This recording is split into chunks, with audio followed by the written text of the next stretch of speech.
Well, I sort of assumed Matt was going to be here. He said he'd be here. He said 1 week he'd turn up. Yeah, I don't really know what's going on with him. He's just gone off the radar completely. Here's the plan. Okay? Yeah. So, you got 5 more, stopping at 30. Yeah. Right? Just dropping that now. We just won't tell him. Yeah. And because the thing is, we're stopping at 30 if he doesn't turn up at any of them in between. And we'll see how long it takes him to figure out that we've stopped. Yeah, that would... this is kind of funny. Yeah, we can see if he actually notices. And they'll be like, you guys are still doing the podcast. We saw episode 300 something. Like, no, we stopped at 30, man. Yeah. We didn't turn up. The whole point was to reconnect. And you're not here. Yeah. It's fine, though. It's fine. Because we'll reconnect over something else. Yeah. Pokemon. So, what have you got about Pokemon this week? I kind of hate it. You kind of hate it? Alright, so, 8 weeks ago I said I was doing a Pokemon X playthrough around the Catch 'em All. Yeah. Right? So I've been doing that recently. I've been enjoying it. I've been having a good time. Pokemon X is an absolutely terrible Pokemon game from, a difficulty standpoint. Really? Oh, yeah, it's way too easy. Yeah, it's way too easy. Mm. So I've been catching all the Pokemon, which means I only actually have, 3 good Pokemon in the slightest. Yeah. Right? But it's at this weird point where one of them only has, normal attack moves, so it's never super effective against anything it fights. The other one, if it doesn't one-shot, instantly dies because it has 50 health. So it has 50 defense, and the other one's an HM slave. So you've got, a really oddball team. Yeah, I don't think I can actually, kill some Pokemon effectively. I have 341 Pokemon. You have 341? No, actually, that might be a lie. I'm basically guessing that number. It's over 300. Okay, that's... And I need to trade some with you. Lot. They're ready to be traded. Okay. There are some really weird trades, though, which I'll get into in a minute. But basically, for the first time, I had a level 81 Pokemon die to a level 40 because it had 50 defense at level 80. 50 Yeah. What should it have? It's Aegislash. So Aegislash has the unique mechanic. It makes it really strong if you spec it correctly. I'm trying to find its stats. Yeah. So what it has is 265 defense and 232 special defense. But if you ever attack with it in the battle, with a damaging move, that will swap. So now you'll have 265 defense, so 265 attack and 232 special attack, and you'll have 94 special defense and 153 defense. Oh, wow. Okay, that's... So you become a glass cannon. Yeah. And it's a steel ghost type, so it doesn't actually have that many weaknesses. Yeah. I can't bother to actually do the probably one of the better ones to have that ability. Yeah, it's a really absurdly powerful Pokemon. Yeah. I don't play competitively. I want to pick the moves that do damage. I'm not gonna try and. It's still really easy in this scenario. Yeah. No matter what I do. Okay, yeah. So I'm immune to normal fighting and poison. I'm normally damaged by water and electric, and I'm double damaged by ground, ghost, fire, dark. Everything else is a half. Oh, okay. So I can only really be damaged by 6 things. And unfortunately, fire, ground are super common types. Yeah. Dark is usually on a Pokemon. Water, electric is annoying, because Team Flare basically uses dark, fire, electric, water Pokemon. So I have my teeth kicked in by the bad guys. Yeah. And I still walked through them. yeah, this game is like really there's no difficulty there at all. Because I see a lot of complaints online, because I've been looking to see if there's like, because I knew it was a really easy game. Everyone's been saying it for like half a decade. Yeah. But I was just curious to see why people thought it was really easy. And the conclusion they came to was XP Share and Mega Evolution. Well, good news, I don't use either. No, it's really not. Mega Evolution, definitely not. I think Mega Evolution's pretty powerful. But it's not... I don't see it as being a thing that's gonna, like, completely turn the tides and make it that much easier. I don't think so. I would say I never felt like it does was. a bit, because you can only Mega Evolve once in a fight, right? Yeah. So what will generally happen is you'll take out, like, Charizard, because that's the one that everyone used. Yeah. Instantly get Sunny Day, which gives it a 50% damage bonus, and then you've got a really high damaging Pokemon that also happens to have 50% bonus and have its Mega Evolved stats. Yeah. So it just wipes anything that's even remotely susceptible to fire. Yeah. But like XP Share I can kind of see. It's more of just a convenience thing though. Because you want to level up all your Pokemon. It's convenient for the end game, but it makes all of your Pokemon really powerful early. Yeah. I think which the game is just kind of a problem. Like XP Share has been a thing since Red and Blue though. No, but they changed it in Gen 6. So you didn't equip it on a Pokemon, and that got 50% of the XP. Now just the entire party got 50% of it. Oh, okay. Which for some way I kind of get, because there were 600 Pokemon, so 400 Pokemon you could get just by exploring the world. Yeah. Like, I haven't evolved many of my like 300 because it's a living dex, and God, it takes so long to evolve like 100 Pokemon. I can imagine it does. That's a lot to do. So, but the thing is, even then, I've still got about 400 like that I could choose from if I wanted to.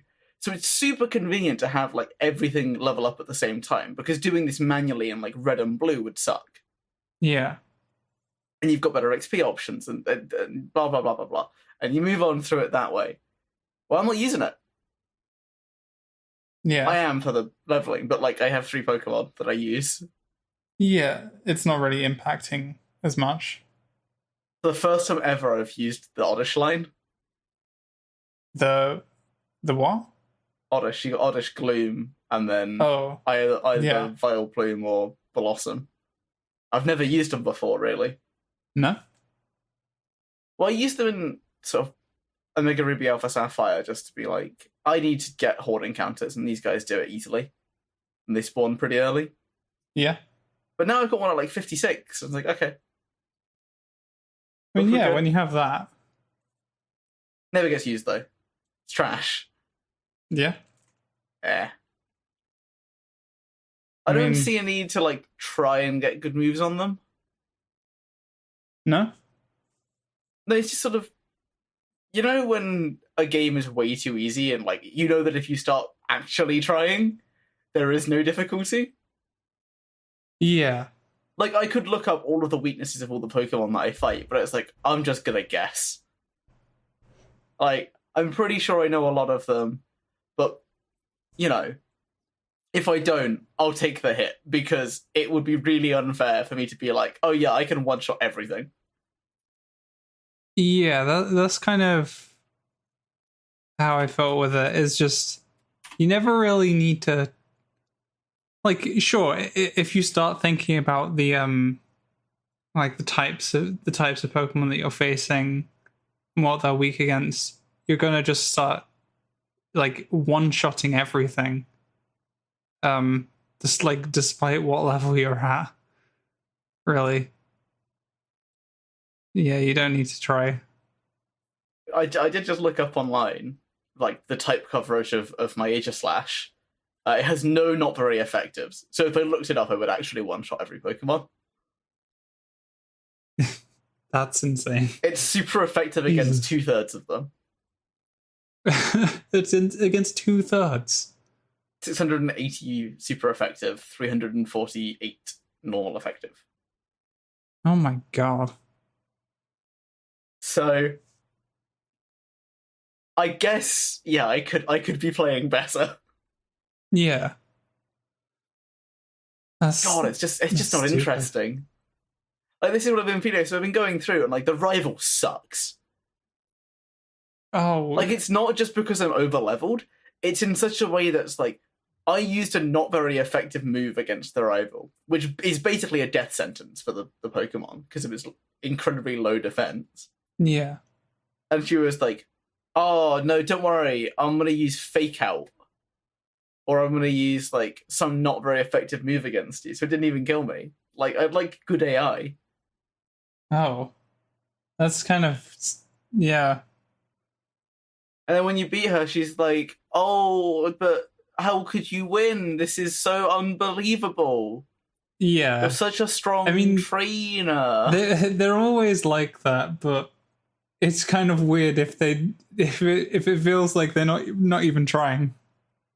Well, if you look at like your rival in Gen 1 and 2, they were kind of dicks. Yeah. Like that's it. That's all they were.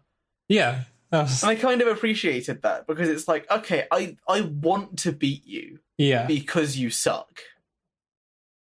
Yeah, but this one was just more your friend. I beat the rival in Gen 6 and it's like, this happens now, I guess. Yeah. And the team is garbage.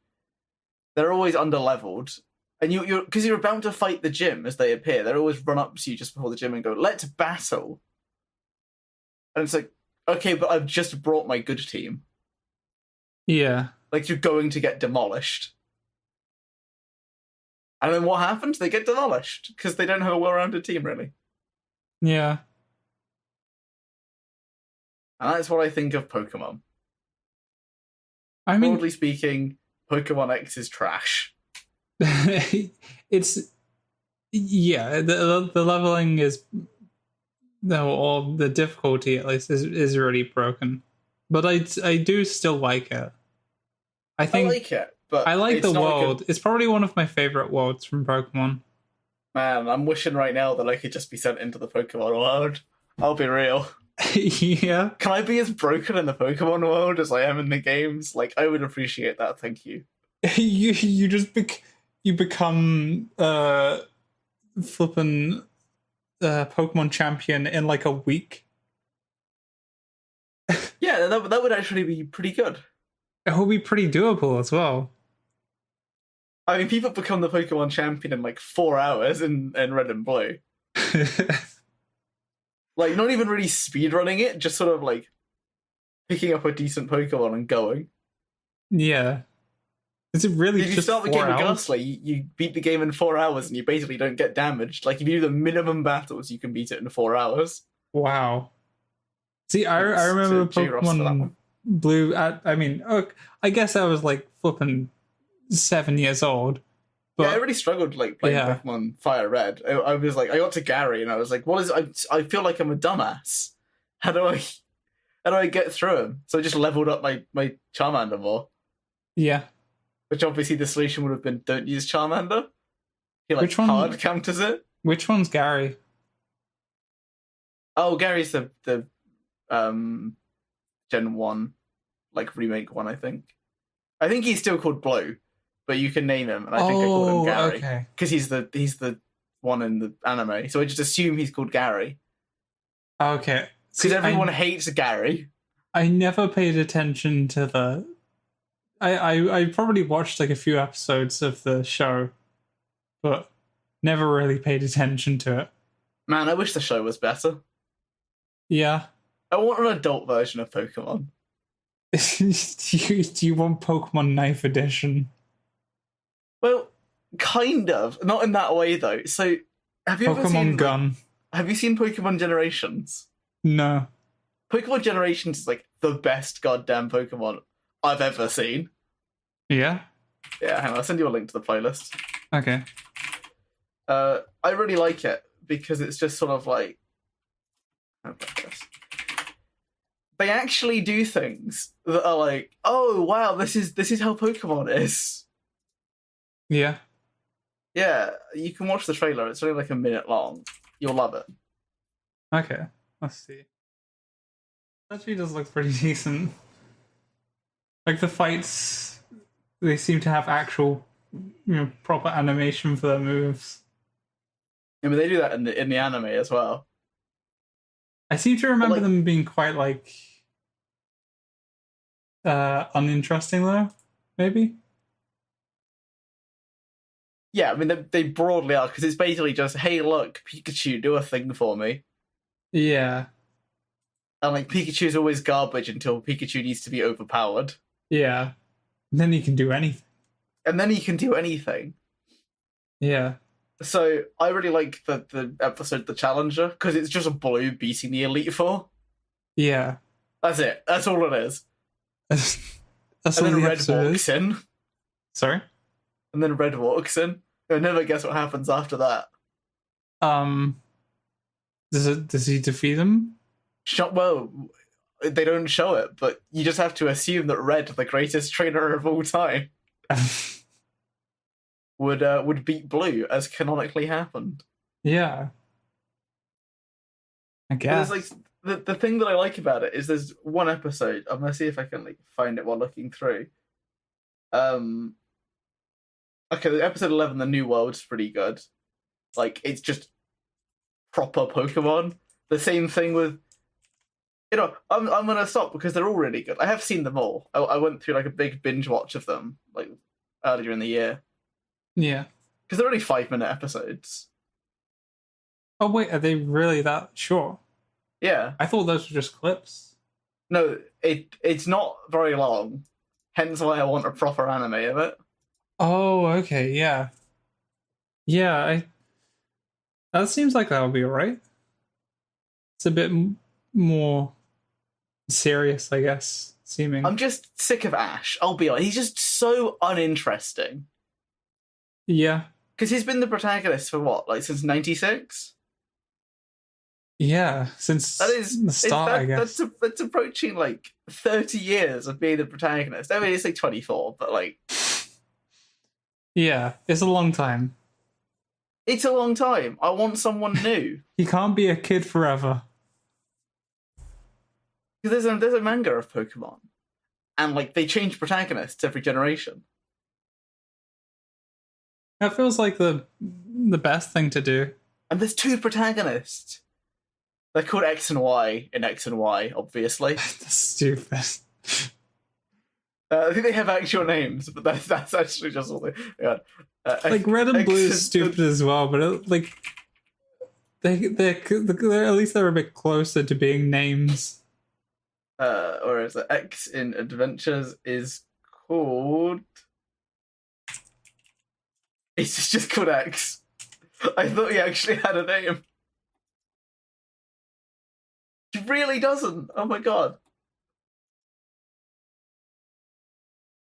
Okay, good news. He's just called X. It's pretty good. 10 out of 10. Yeah. This did just remind me of a different stupid name thing. Cheers. That happened recently. Because Elon Musk had a new baby. Oh god, don't. Just don't. And I honestly thought this was like, a new rocket that he was going to be launching. It was like one of the new SpaceX launches. But it's his kid's name. Yeah, his kid's name is X. Like the A and E combined thing, so it's like the A sound. A12. Now, I don't think that's his kid's name. You think it's a meme? I think it's a meme. For 2 reasons, really. First of all, it uses 3 non-English characters. Well, 4, I guess. It uses 1, 2 hyphen. And I think the A sound is invalid too. So his name would just be XA at that point. Yeah. So I think it was just a joke online that he's just not correcting because it's good publicity. Maybe, I hope so, because He wouldn't do shit like this if people stopped giving him attention. Like, Elon Musk is objectively a moron. He's objectively a moron? I hate the guy. You hate him? Yeah, because Elon Musk does some really cool stuff with space. Yeah. But he's also privatized space, which I'm not a big fan of. It just leads to sort of monopoly because it's really expensive to do space. I think that's more the work of governments. But governments aren't really going to do it. People. So yeah, like, it's one of those awkward things that, like, it just feels wrong. It still goes through, like, governmental stuff as well, doesn't it? Like, NASA still, like, they still use, like, NASA's facilities to launch from. They do, but I think they have their own as well. Oh, really? Yeah.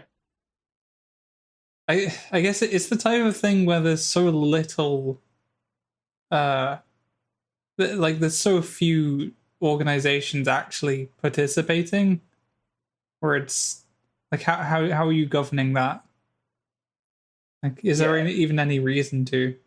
So hopefully in the future this gets resolved. Yeah, there'll probably be a lot more people trying to do it. But just Elon Musk rubs me the wrong way. Like, I look at him and I'm like, this is... Like, I can sort of see the false smile on him. Yeah. And I'm not sure it is false, but it's just sort of like... Did you see the massive tweet storm he, like, kicked up? No. Alright. I guess not. I'm going to type in Elon Musk breakdown. Oh. So, breakdown tweets. I thought he... Didn't he just... wasn't he told not to tweet? He was told not to tweet, and on his Tesla stock, like, dropped by a lot. Yeah. Oh, God, where is it? I can't find, like, a bigger group of them. He's unfollowed his wife on Twitter again, which is really weird. Wait, what? Yeah. But why? I don't know. This was like a month ago. Like, the guy's just weird. Yeah. Alright, I'm in his tweets. I'm in his tweets. Something. Where's the breakdown? Alright, so he says on the 1st of May, I'm selling almost all physical possessions. I will own no home. Tesla stock price is too high, in my opinion. Give people back their freedom. What?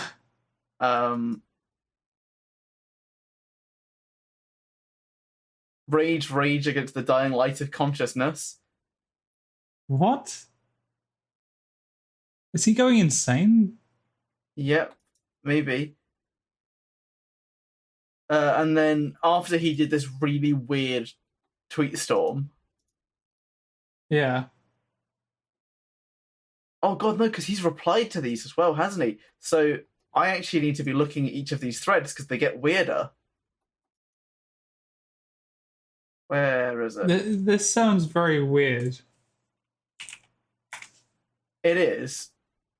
I'm not going to go in any further, but then he, like, backpedals being like, Minecraft has amazing legs, which I assume it means, like, how far it's gone in life. Like, it started in 2010 and it's still going 10 years later, getting more and more complex. It might also be a PewDiePie thing. It might be as well. Who knows? And then he says after that, anyone think they can get a good multiplayer Minecraft working on Teslas?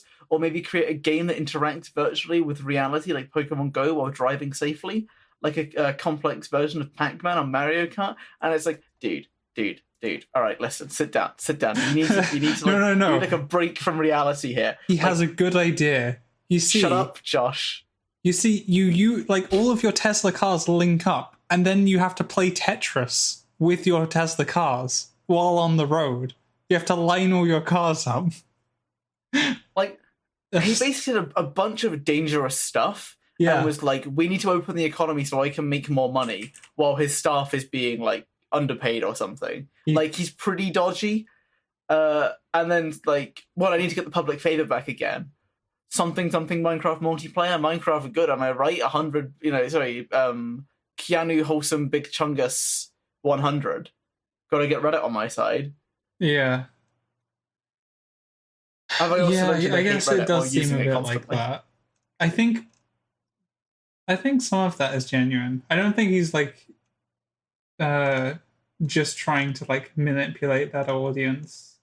No, I don't think. Well, I think he is at some point. Yeah. But I also think he is like the kind of, because he got this like notoriety to begin with. Yeah. So he's clearly not just making it up. But it sometimes feels a bit fabricated. That could just be because he's older and like has different tastes in this kind of stuff, maybe. I don't know. He did like 2 days before that shout, "Open the country, put your lives at risk so I can get money." I'm paraphrasing. And okay, wait. So was this like? Was that serious? Yeah, no. He wants the country open. Oh wait. Oh, I see it. Yes, reopen with care and appropriate protection, but don't put everyone under de facto house arrest. Like, he wants the place open. Yeah. Because he'll never suffer, right? Because if he really wants to, he can stay inside for a year straight. He would, like, he lives in a big enough house that he wouldn't care. He can pay people to put their lives at risk. Yeah. Like, it doesn't affect him. Yeah. Hence, I don't like Elon Musk. I think people have gravitated to the idea of billionaires being good instead of billionaires being a product of a malformed system. Yeah. I mean, he's definitely done good, though. I'm not saying he hasn't done good work. I don't want this to just be calling him out. His ideas are fine. I mean, like, his scientific engineering feats. His personal beliefs, I'm not going to get into. But, like, Tesla and SpaceX and all that stuff, very good. You know, whatever. I'm a little bit on edge about SpaceX. He also helped with a lot with PayPal as well. I thought he did all of this stuff after PayPal. Sorry? I thought he did all of that stuff after PayPal. Well, no, but he made PayPal. I mean, I'm not a big fan of PayPal, as you know. I don't see why not, though. It's just nice and easy to use. So is bank transference, and you don't seem to want to do that. It's more annoying. Whatever you say. Why don't we just all switch to Bitcoin? I don't understand. God, I remember it's 2017 Bitcoin was a big thing, right? 2017, 2018? I remember everyone was like, oh, it's going to be big. And then like 2 years later, it's just not really that big. It's on the upswing again, but it'll be a while. Well, because it's still leveling out. And it's like, it's past the stage where people are going to make a lot of money by investing in it. So... But it's at the stage where if it goes big again, anyone who has money now, they're going to be loaded. Well, I don't think it's ever going to like have a humongous rise again. They said that last time, and it had like one that was twice as big. Like, I don't get Bitcoin. Sorry? I don't get Bitcoin. I don't know why people are so invested in it. Like, I get that it's a decentralized currency and all. Mm. And it's sort of resistant to the idea of inflation. Yeah. Just by how it's designed. But it's like, wow. It takes a lot for people to buy in, and then it suddenly crashed. Well, I guess the idea is that over time it will crash less. And the crashes will be like less significant. They picked a bad time to do it. Like, I guess it was really good for a bit, but like, we're entering like another massive financial crisis. Yeah. So, not super happy on that one. But let's talk about happier things. Yeah. Let's get off the stupid depressing. Has become a hardcore porn subreddit. What? Yep. r/what? World politics. Why is that a hardcore porn subreddit? I don't know. I was looking around earlier today, and there's a new subreddit called r/anime which is an actual world politics subreddit that's been made in response to this one. Yes, this is real. That makes no sense. Why? Why is this? So there's now like an anti-American bias in r/anime the world politics subreddit, and the world politics subreddit is now a hardcore porn subreddit because the mods took some time off, and it's like completely non-recoverable. It's imploded. Oh no! Oh, that poor Reddit. I like seeing a good meltdown. It's pretty funny, but like imagine some some like 50-year-old person like who's just interested in what's going on in politics at the moment, and they visit and they're greeted with all of that. Are you assuming that this person is American? I'm assuming that they're old. That's pretty much it. Okay, and so interested in politics. Now there's a 50% chance that even if this person did exist, they wouldn't go to r/world politics because it was actually just American politics. Oh, really? Okay. Yeah, it was basically, here's what America did recently. When I think world politics should involve at least 2 countries. Apparently, America has like the most newsworthy politics. Well, not really news. It has great impact on the world. Sorry? It has great impact on the world. America is sort of a superpower. Yeah. And also, like, the headlines that you can make out of what happens with Trump is just too easy. It's really sad that political satire just died over the past, 5 years. Yeah. Like, how can you joke about this? Well, it's because you don't need to. It's complete parody. You don't need to joke about it. The jokes are already made. I want my political satire back. Yeah. Why can't politics be boring and, fine so we can make fun of them again? I know. I want to make fun of my politicians who can't eat a bacon sandwich, and I want that to be the thing that destroys a campaign. Oh, I miss that. That was nice. I miss when the public was completely irrational about who they voted in, instead of being completely irrational and bigoted. Yeah. It's all past bigotry. I can't wait for this to be over. Yeah. And it never will be. Not anytime soon, at least. I wonder if this is going to be the thing that finally... okay, as I was saying that, I was thinking it's not going to be. I was going to say, is this going to I've got my be the thing that finally tips Trump out of office? Yeah, I think this very well could be. But is it, though? Because, not to make it out as if I know what I'm talking about here, because I kind of don't. But basically, Trump didn't win the popular vote, right? We could all agree that, because that's a fact. I don't think he could. He would try. He's physically incapable. So, he didn't win the popular vote the first time.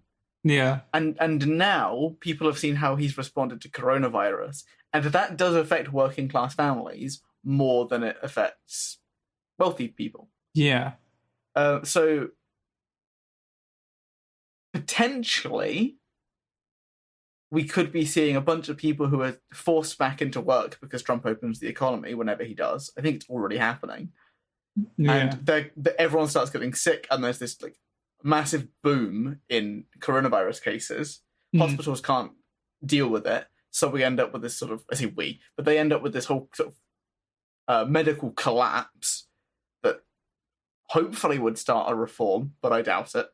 And it would take a long time to recover. So people who need medical care will blame it on Trump, because it's easier to blame the person in power than yourself, and it's also not their fault in this instance. So the innate bias of people to blame someone else and it actually being that person's fault. Yeah. I think this could spell the end for him. But that's only...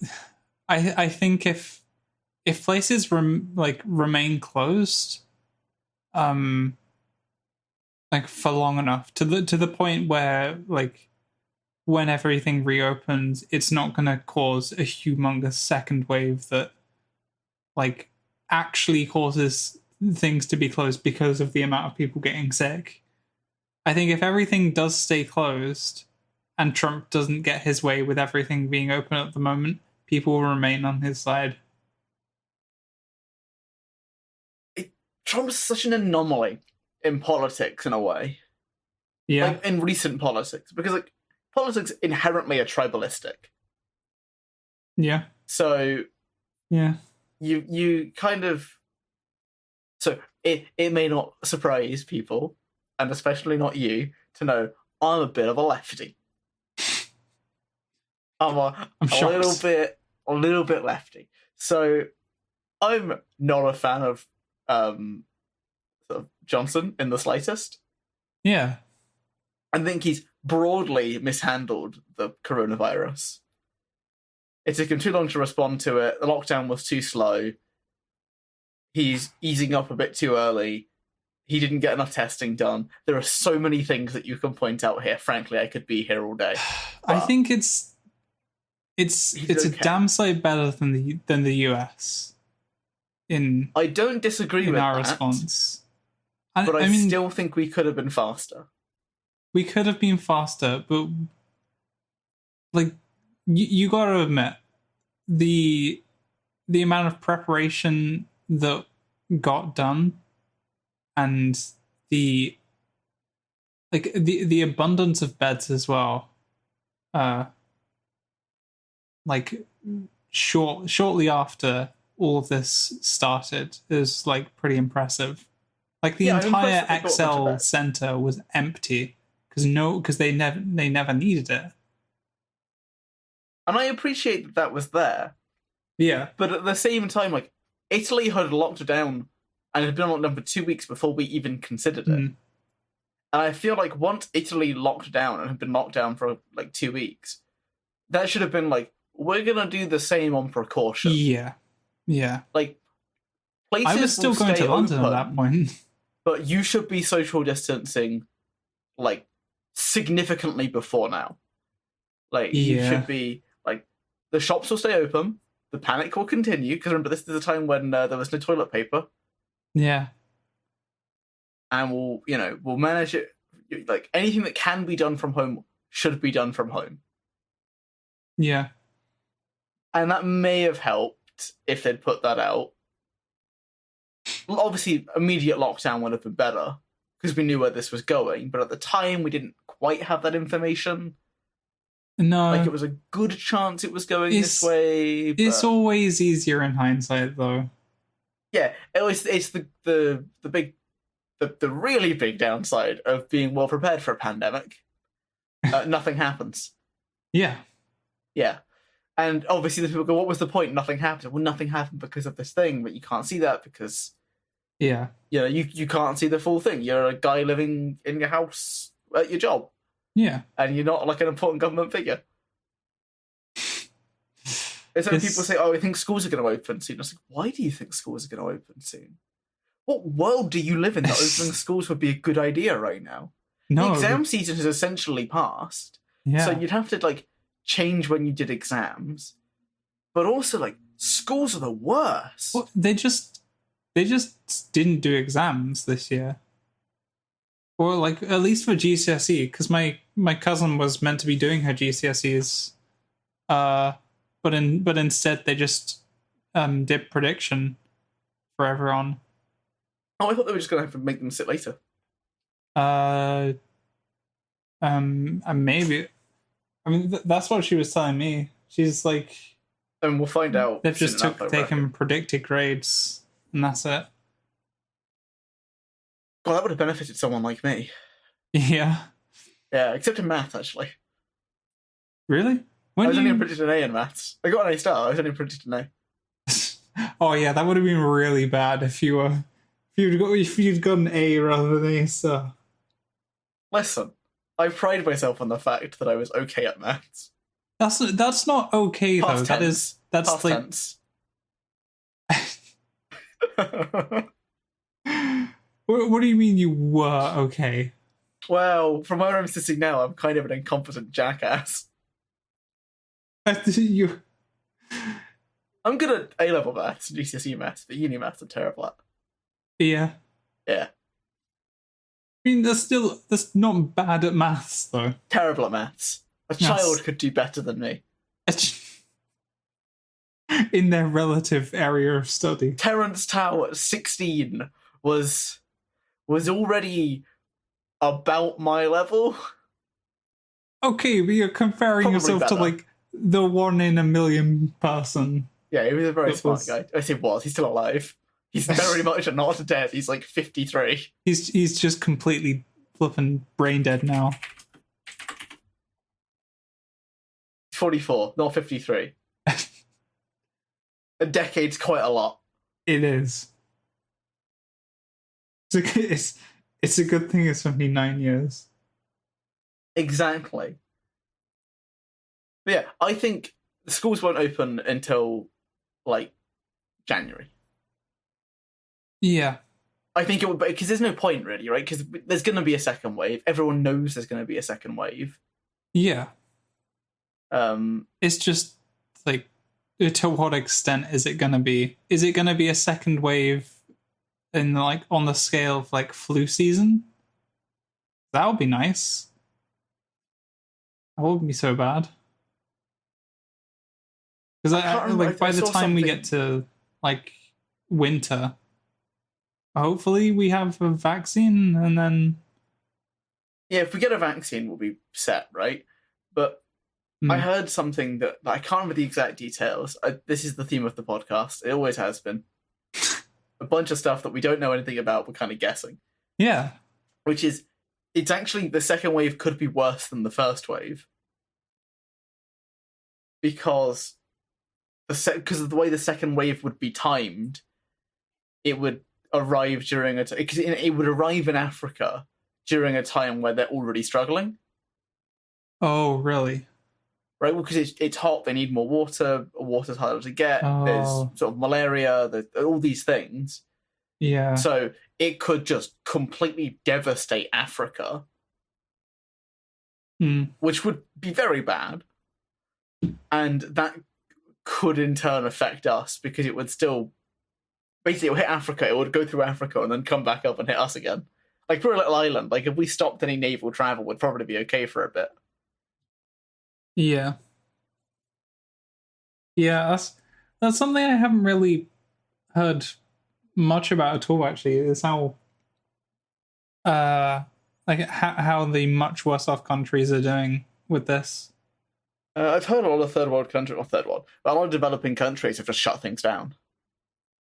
Yeah. Whether it's just sort of like, well, like, I'm not talking like horribly poor, like terrible. I mean, like, places that aren't the best. People have houses and water, but jobs aren't good and the healthcare is terrible, that kind of thing. They just said, we're just shutting it all down. We don't care. It's all going down. But this is hearsay from people online saying things where you obviously can't verify their identity, etc., etc., etc.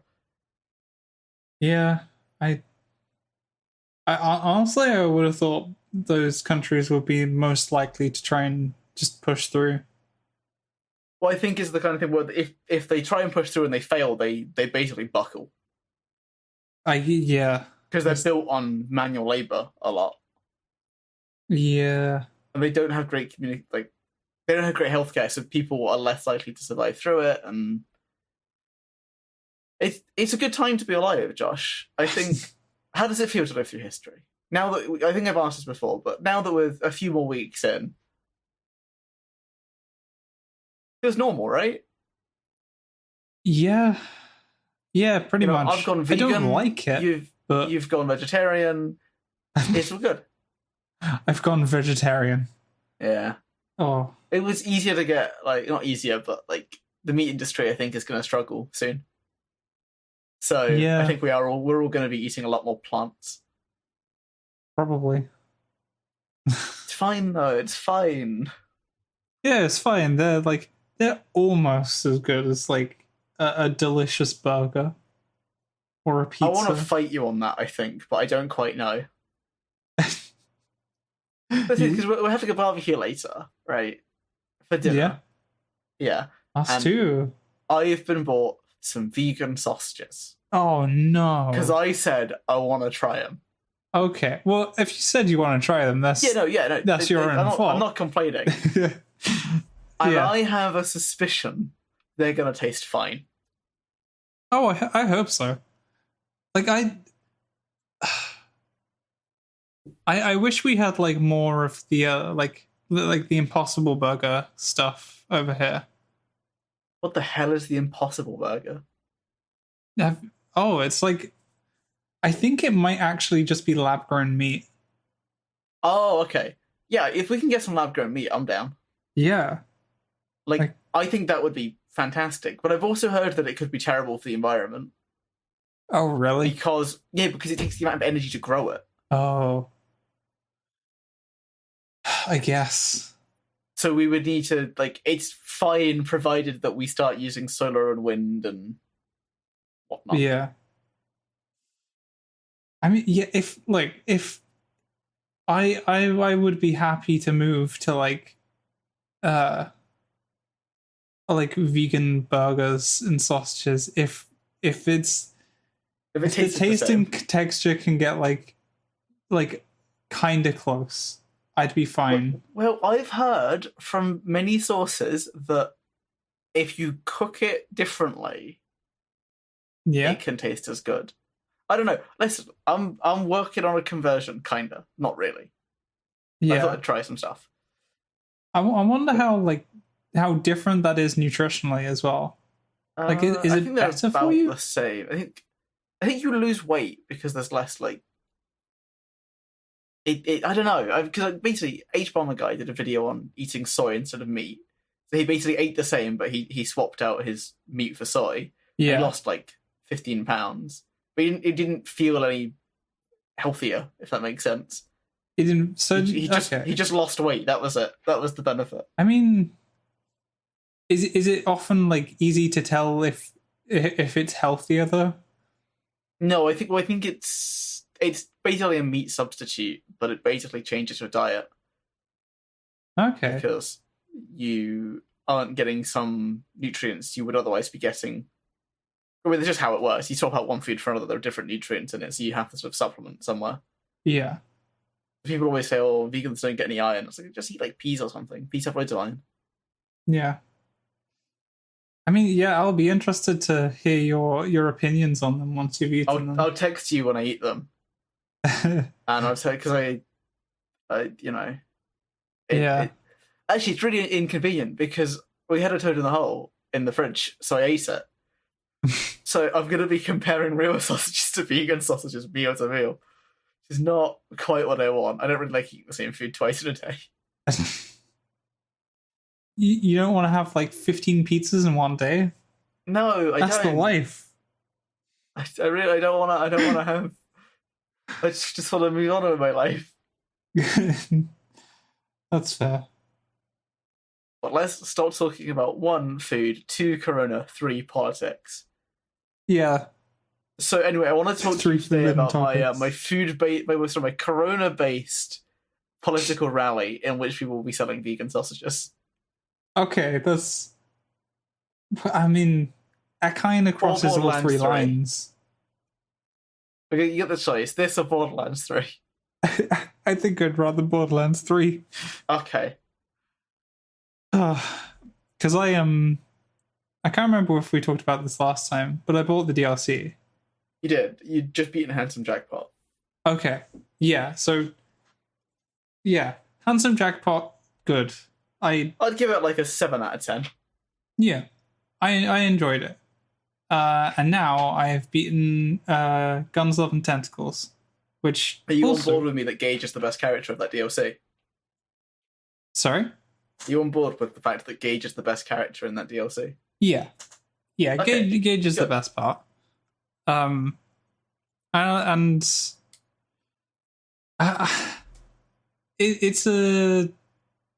It's a weird one because in terms of the like the levels, I think I prefer Handsome Jackpot.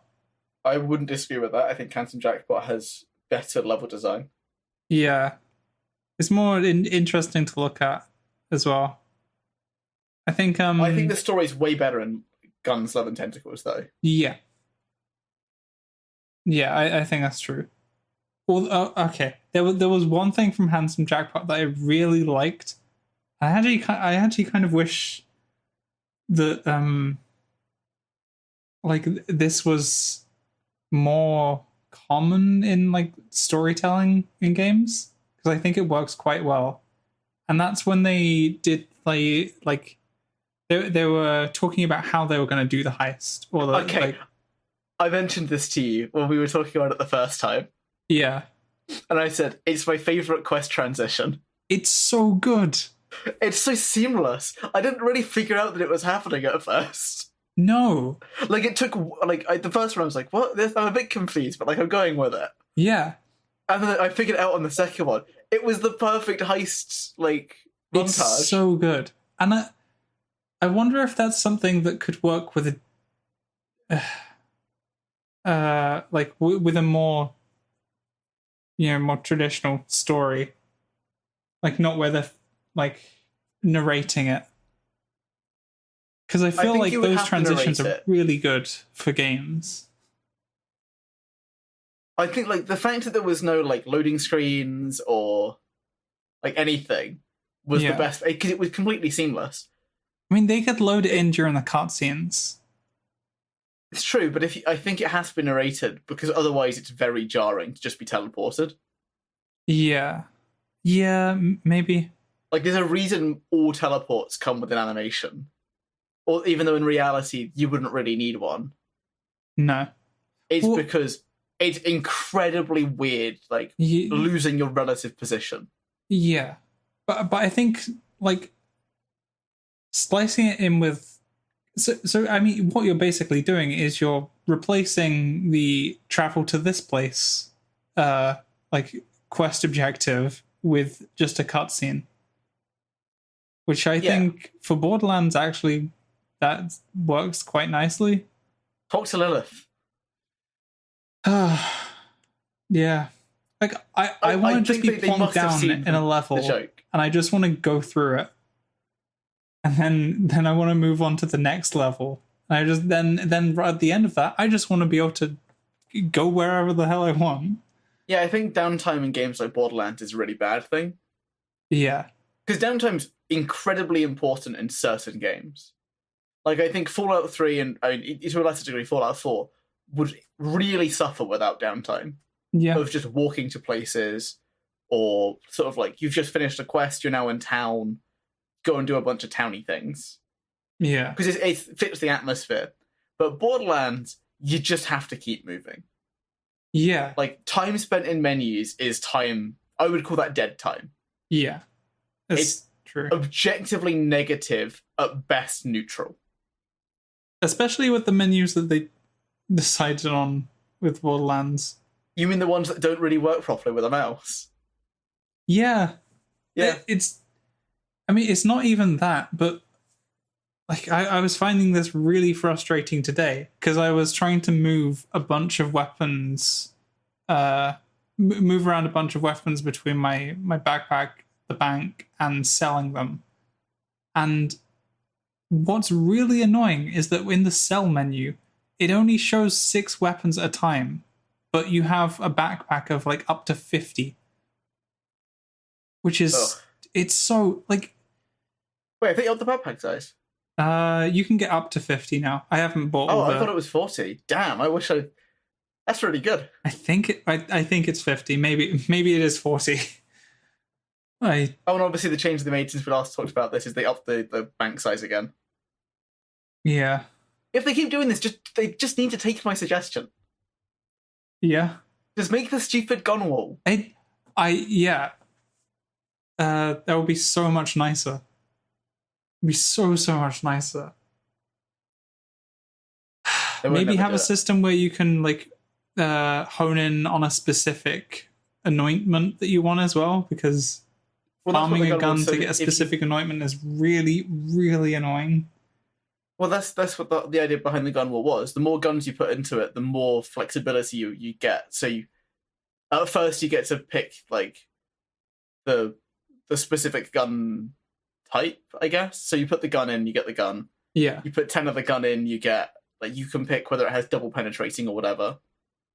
Oh yeah, that would be cool. Right, and then you put more guns in, and you get like, I get to pick my element, and then I get to pick my anoint, and then it will move up in mayhem levels. Like you just get to control all of the procedurality of the gun. Yeah, but you still have to go and find like a ton of the guns, but it just allows for a consistent end game. Yeah. Whereas like at the end, you just get to pick what gun you want, and we get to see what's powerful. That would be so much nicer. And if you roll a really powerful gun, you still get to use it. Yeah. Because like you don't get to pick until like you've farmed a bunch. Yeah, but it adds some consistency to the random farm. It doesn't change anything but the final, well, like the very like late game stuff where none of it really matters at that point. If you're like incredibly powerful or just getting by, it doesn't really have any bearing on anything. Yeah, like people who don't want to use it don't have to use it. Like it's probably not going to be for people like you and me who are sort of, oh, well, I don't really want to farm guns forever because that's not what we play for. Kinda. I do that a bit. I do it a bit, but it's sort of, I only really ever farm for like certain guns for certain characters. Yeah. Just so that I can do the high-end content. And then once I can do the high-end content, I'm usually like, okay, I'm satisfied. Yeah, it's like... Because then there's nothing else after it, right? Yeah. It's just sort of, oh, this is it. Yeah. But it would just be nice to be like, I never want to use this gun, but I don't want to get rid of it. Yeah. Or I don't want to store it because it takes up storage space for my other random guns. Can I throw it in a wall? I'd much prefer that. And then that would, like, they couldn't even complain, oh, then we'd have to store all your information. Because then all you'd have to store is how many guns have they put in the gun wall. Yeah. Of this type. And it's like, okay, you're storing 2 numbers now. It's not even for each hard. gun. And that doesn't seem like it. Like, I can imagine a table very easily existing. I really feel like it's not a difficult thing to add in. But I've also heard that Randy Pitchford doesn't want to add things like add to inventory markers chunk as a button. Yeah. So it's very possible that we would never see that on principle. Yeah, we just stuck with him directing it. But what did you think about the final boss of Guns, Love and Tentacles? Because I think the final boss of Handsome Jackpot is better. Oh yeah, definitely. I found the final boss to be pretty underwhelming and also just annoying at first because you think, oh, just like there's a gigantic flipping heart, so I'm just gonna shoot the heart. Nope. And then it's like, oh no, it's Eleanor you have to fight. Oh, now she's invulnerable and now I have to shoot the heart. No, I have to shoot the flipping crystals that come out of the heart. Why are there crystals coming out of the heart? I don't know. Well, that's more of an Eldritch horror thing. But it doesn't... okay. I feel like the heart shouldn't have been... like, invulnerable, though. And only the crystals can take damage. Well, even the crystals had problems because they could only take physical damage. Only physical damage? Well, if I shot it with a lob, it did no damage. I had to shoot it with the Anarchy. Oh, that's stupid. Which is fine, because, like, the Anarchy was... I mean, you know what it is. I got one. Oh, it's good, isn't it? It's been the most annoying gun to farm. Where are you farming it from? I farmed it from Tom and Zam. Yeah, that's where I do it. And it took... Actually, no, I didn't get my first Anarchy from them. Because I was fighting them for probably like 2 or 3 hours over a couple of days, and I didn't get one. I went like to the room behind them, where there's like another smaller or kind of bigger enemy. Yeah. And like just so I could like or no, or did I oh yeah, I think I was fighting them for ammo. Because I needed ammo. And then then an anarchy dropped from them, and then like on the next couple of times I fought Tom and Zam, another anarchy dropped from them. It does suck that you can't really use the anarchy against them because they just don't give you the time to wind it up. Yeah, it is kind of annoying. I think on my anarchy though, it's a little annoying because it consumes 2 bullets every time I shoot. No, that's what you want. Really? Well, what's the clip size? 13. So that's 5 shots. So you're able to stack the anarchy pretty fast. But I also constantly run out of ammo with it. Okay, there is that. Yeah, I did find an artifact that gives you like 9% ammo when you melee enemies. Not the worst. So that might be like that might solve my problems. But I also don't want to give the other artifact I've been using, which gives you like 90% extra damage. Yeah, no, it's the quest reward for doing the DLC. Yeah. It's so broken. I was like, okay, this is like 100 times better than any other thing I've seen in the game so far. I mean, you wonder why I like one-shot Wotan. Yeah. I didn't realize you were using like that as well. Oh, yeah. That's the other thing. The anarchy I got has the does 250% on badass and named enemies, like on action skill end. So I just have like Amara, so you can really get that off. Yeah, it's pretty I don't want to play with you anymore. Sorry, don't want to play with you anymore. You're broken. The weird thing is, like, have you played recently at all? Or did you do the cartels? Yeah, I've done the cartels. Did you get the OPQ system? I love the OPQ system. It's my favorite gun. It makes you invulnerable. It does. I kill myself with it. Get the transformer though, because it does only shock damage. Oh my god! I'm a dumbass. Right? So you'll still die because like it's not a guaranteed proc. It's incredibly potent though. It's honestly, it's comparable to what my anarchy does. Yeah, and then you get that on Shock Amara. Boom.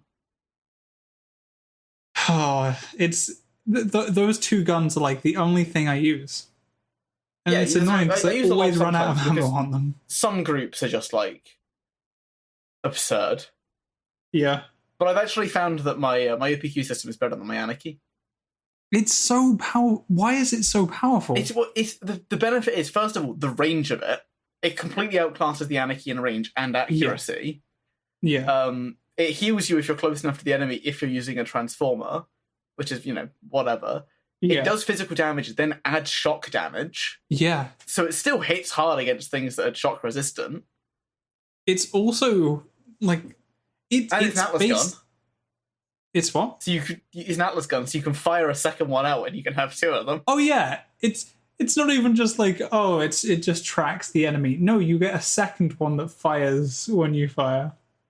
It's probably not as good, but it's still... I dream of Moe's on this. Oh my god. But you keep stopping me from playing. I haven't played on the new Moe's yet either. I saw that... I in one of the hot fixes, they reduced the... they increased the cooldown time for being able to shoot another one out, because apparently on Moe's, the people were just spamming it. Yeah, I'm not surprised. It's absurd. Oh my god. It's...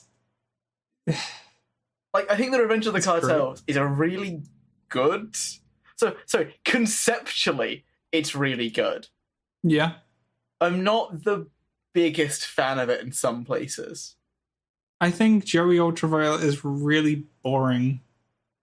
Yeah, it's just fight my minions and then fight me. He looks so plain. Yep. It's like, this is such a... I feel like Borderlands 3 has been a regression in that way. It's like all of the enemies that aren't like vault monsters are really quite boring looking. Yeah, I think all the bosses in Love, Guns, and Tentacles, or whichever, those three in some order. Yeah. I think are broadly terrible. Every boss.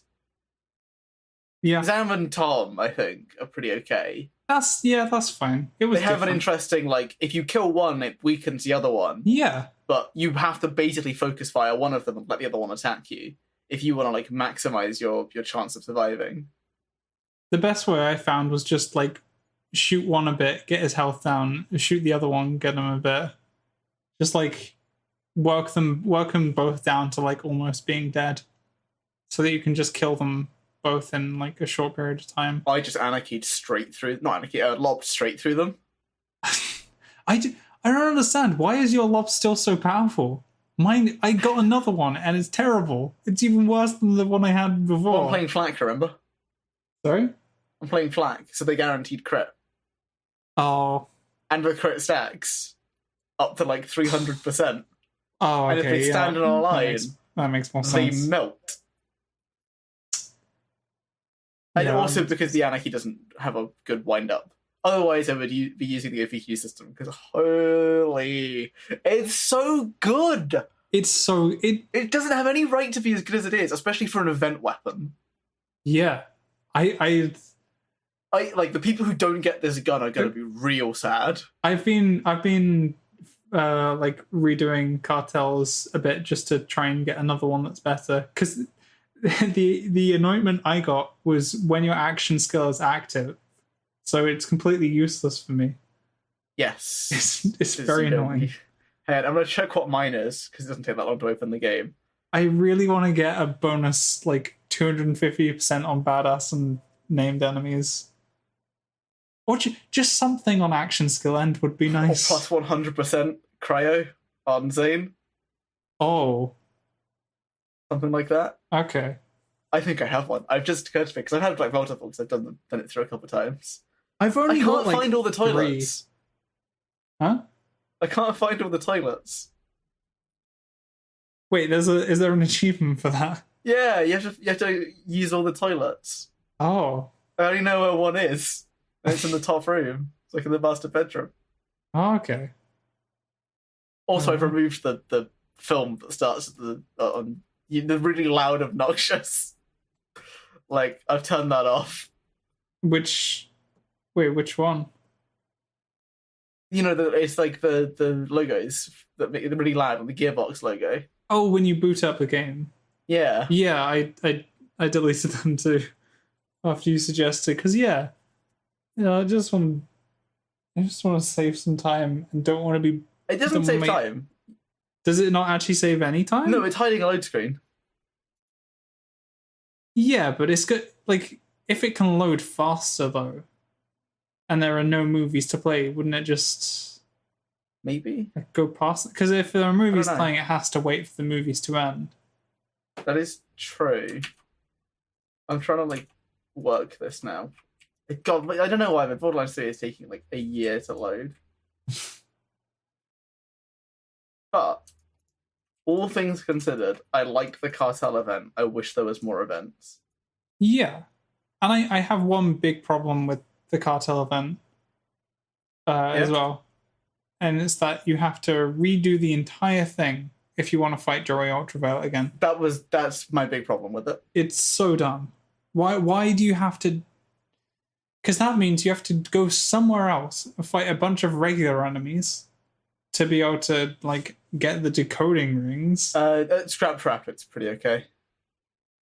Yeah, because Scrap Trap drops like spawns a bunch of enemies, and then so you can just do it in one boss fight. Yeah, it just keeps happening. And then you have to work your way through the flippin' mansion, and then you get to fight him, but only once. I like the mansion mansion too. Better stuff. But I just rather like because he has his minions. Yeah. Then there's like Josie Bites. Yeah, there's like an achievement for fighting them all. Yeah, Fish Slap. Like there are different paths in the mansion as well. Why not just place each of them at the end of a different path? Like you just. Well, technically there is. Oh, are they actually? Yeah, there's always one at the end of each of the paths. But isn't it randomized? I don't think it stops you from forcing. You have to fight the wall on the fight still, I think. Yeah. It just seems weird that I don't know. But I'm just checking because it's not like the Joey Ultraviolet fight is very lucrative. You don't get a huge amount of. It doesn't feel like it's like any. It's one of the worst fights. It's one of the worst fights for loot.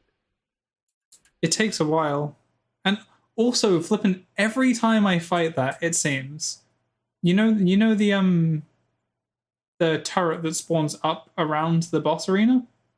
Yeah, it spawns in one of the 3 locations. Yeah, I get like a legendary drop from that most of the time, so I can never get it. Oh, that's so sad. What Mayhem are you playing on? Because that would really determine it. I think I've been doing 6. I think they pushed to 8, and I'm starting to really struggle. I could probably. I'm pretty sure I could do 7. I just don't want to. Because I don't want to grind. It's so fun just to like completely just melt enemies with the Anarchy and OPQ system on Mayhem 6. Yeah. I just... Have they changed it so that you can see the Mayhem that your gun dropped on? Has that not gone through? I really wish that was a thing. Like when you first were talking about this, I was like, this seems like a reasonable thing that they should do, but it doesn't bother me too much. It really bothers me now. Yeah. It's so... there's no reason why it shouldn't as well. Like, they know what level of Mayhem you're on. They could do that. It has to be because they're thinking of upping the level cap. Yeah. So level 57 OP6 gun, how is that relative to a... But that wouldn't even matter after a while. You'd level up 3 times and have to go and farm the guns anyway. Yeah. Well, yeah, actually, yeah, that shouldn't... That shouldn't matter. It would be better. It would still be better if they, like, put an indicator for which Mayhem level it was. Because you could just have it say, like, level 57, Mayhem level 8. Because if then you go to, like, level 58, and it's, like, if you don't have it indicating which Mayhem level you're on, all you have to go by are the score numbers. And and the actual stats of the gun. Yeah, and the score numbers don't work much. It tells you if it's trash or if it's amazing. That's like it's either one of those. There's the in between. You can't really tell much. So I've just seen the patch note was just like lowered the OPQ system secondary rate of fire to prevent stability concerns. I know. Why are you stopping me from playing Moe's? Not allowed to play Moe's. Too powerful. She got updated. She's good now. She's too good. She's not too good, is she? She's still like worse than Zayna Navarro, right? I don't know. I've only been playing Amara. Oh, okay. I probably need to respec Amara with like some sort of build in mind. Because it's just kind of whatever I wanted it to be. I think I'm using a proper build, but I'm playing like the worst character. Yeah. Yeah. Or like one of the less satisfying characters, because Flack's whole thing is I press one button, I shoot, and I wait for it to come back up again. Yeah. Whereas like Zane has the thing where it's like, I'm going to activate all of my abilities and I'm going to deal 100% cryo damage. Yeah. I need a Zane so badly because I've got that stupid lob. Oh, you will be. I was gonna say you'll be melting things, but I guess you'll be freezing things. No, it's a fire lob too. It's gonna be a cold burn. Oh no! Does that do anything? Does that change anything? Is that going to be? I think doing it should. weaker? I think they should add like a mechanic that lets you like do two things at once. Do you? Because like Warframe does it. Warframe has secondary status effects. Hmm. So you but then again, they're always use either two action skills. Terrible. Do you mean use two action skills or?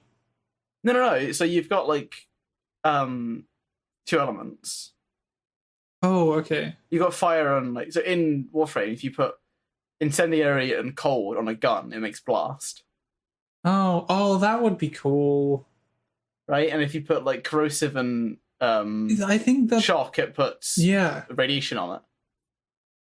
I think it's heat and corrosive. But either way, so it's that's definitely something that would be interesting for Borderlands. Like to make elements a bit more interesting rather than just adding new ones is having interesting ways in which they combine. And then they could add back in the worst element in the game. They could say if you apply 3 elements onto an enemy, it gets slagged. Yeah. And then they'll build the entire third mode around doing that. Forcing even more gun swapping. Oh my god. You not on board? I just like the idea of like I guess there's no water. But you could combine like I don't know, combine incendiary and shock to make like flame tornadoes, like flame electric tornadoes or something out of a gun. That could be fun. And at worst, some developers could make some better versions of what we're suggesting. Oh yeah, definitely. These are all completely half-baked ideas.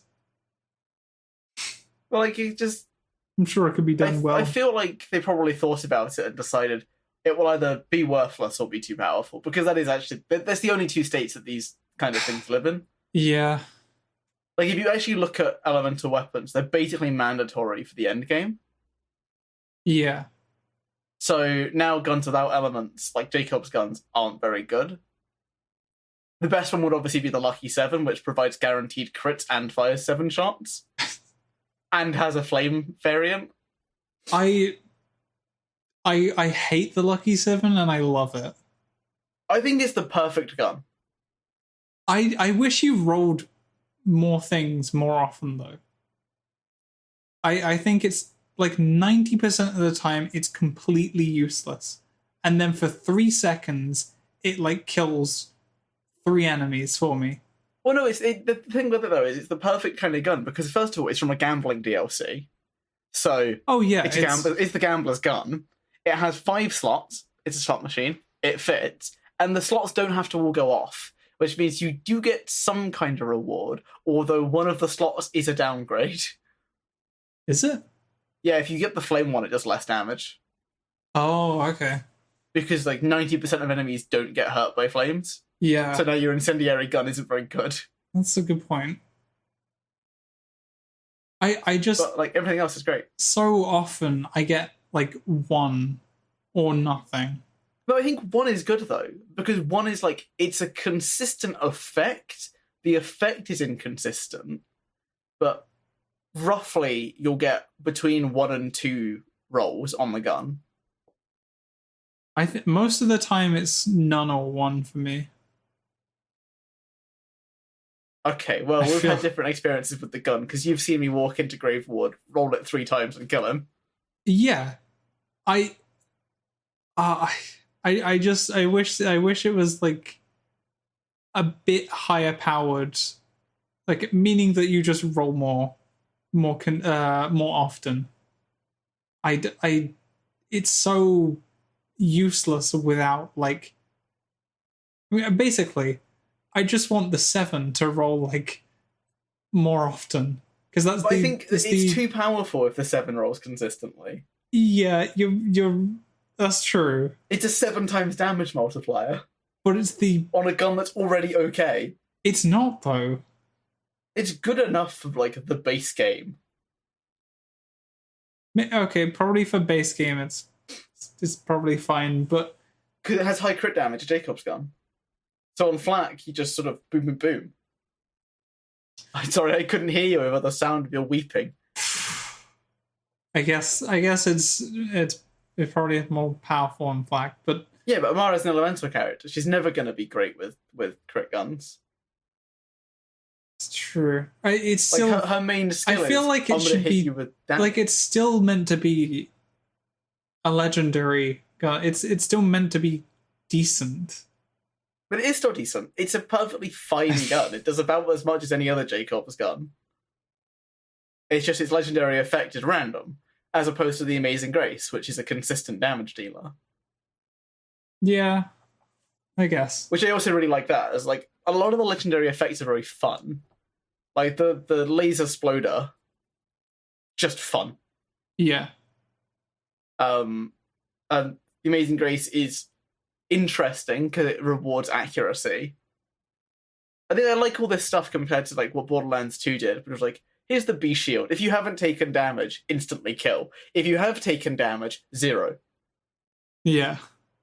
Which we both know sucked. I mean, you always used the B. With like, there was no option. There wasn't a choice. Yeah. Like, some people used the sham occasionally if they really didn't want to take damage. Yeah.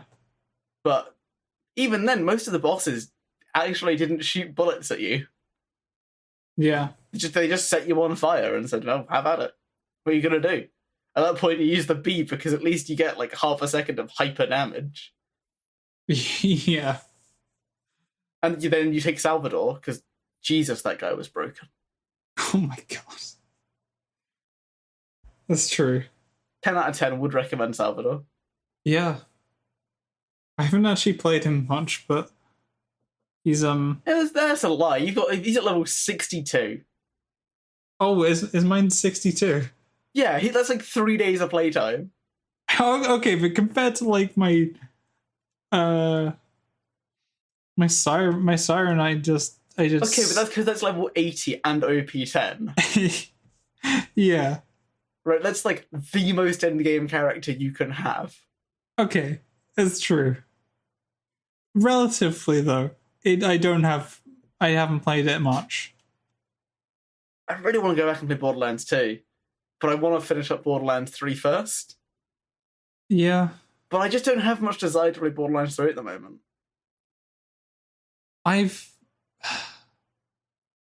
Now that I've got the Anarchy and OPQ system, I decided that I was gonna like do the True Vault Hunter for Amara. Just to like just so I have a space where I can get higher loot. That's basically it. Anarchy auto scales. Sorry? You do. Anarchy auto scales. Not Anarchy, Mayhem. Oh, yeah? Okay. I think the loot's slightly worse, but the problem with it is that you then forego any other quest guns. Yeah. They'll just be set to whatever level you're currently at, and the level cap's going to increase at some point. I just don't like this about the game in general, is that you can't refarm quest guns easily. I guess at the moment, like, there's no quest items that I'm particularly fond of or know about. Well, there is. It's the Pearl of Ineffable Power. Oh, okay. Okay, well, I'll save the DLCs. But like, that's I think that's the only one. I think everything else is I mean, it's either the Anarchy or the OPQ system. That's pretty much it. A Krakatoa is nice as well, but yeah. That's all I need. I'm not the biggest fan of the endgame of Borderlands 3. It's just the kind of person I am. I want like more levels, less like additions. Yeah? Yeah, like I liked going to 80. Yeah. Right? It gave me like a number to strive for, and then I could go and get all my guns again, and that's my character completed. I like games with a finite grind. Yeah. Here's your perfect character. Yeah. I think that it would be... I wouldn't particularly enjoy that if it was just in the levels.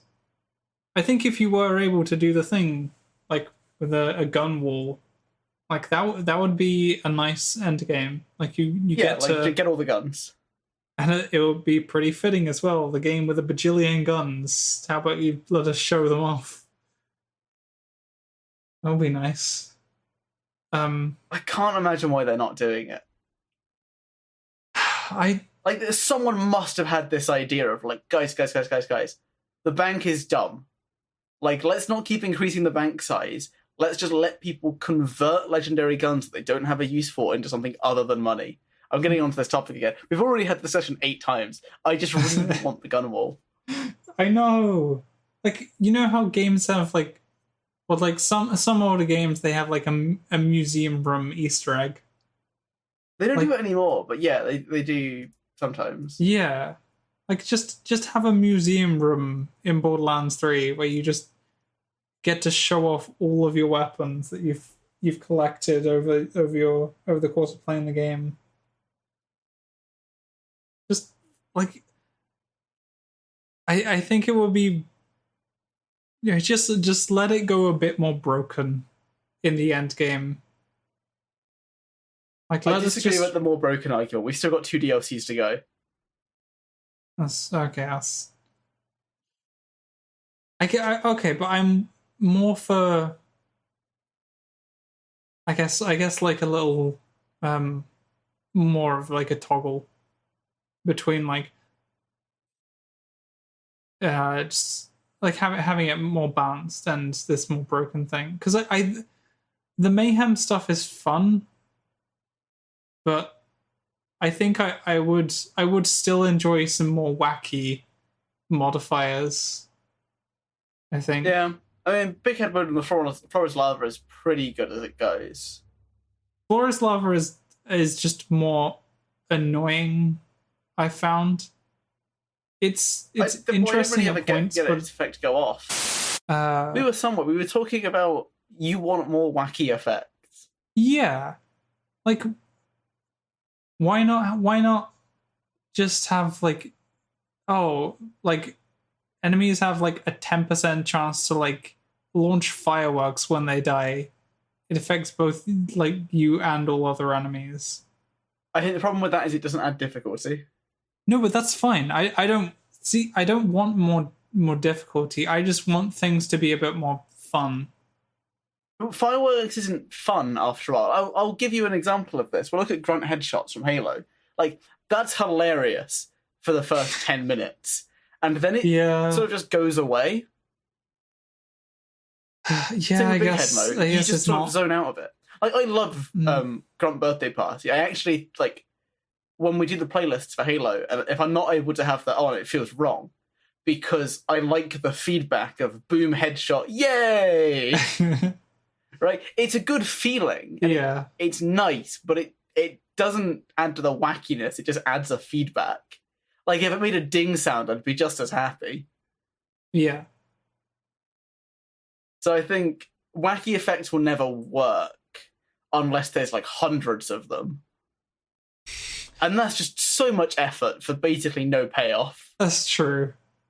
I mean, that is what I was thinking of. Just have, like, a ton of, like, weird stuff that happens just to add to the chaos, but that is a lot of work.